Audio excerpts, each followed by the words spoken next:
Nasa 60 pamilyang apektado sa Tondo, Maynila, 3 fire volunteers ang sugatan habang inaapula ang apoy. Live mula sa Maynila, may unang balita si EJ Gomez. EJ.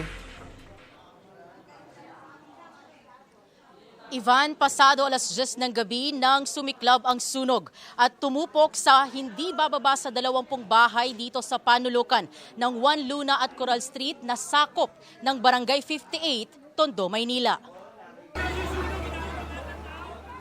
Nerbiyos at takot daw ang naramdaman ng mga residente ng Barangay 58, Tondo, Maynila nang sumiklab ang sunog kagabi.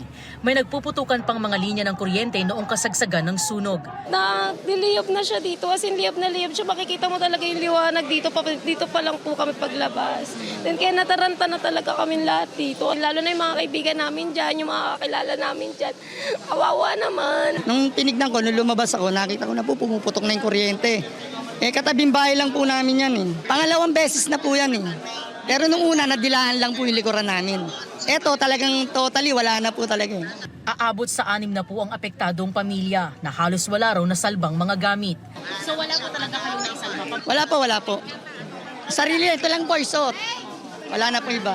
Ilang residente ang tumulong na rin sa mga bumbero para apulahin ang apoy. Yung asawa ko, saka yung mga kaibigan ng asawa ko, tumutulong din po dyan. Halos lahat para na makaano, para hindi lang din po maagapan po lahat ng sunog.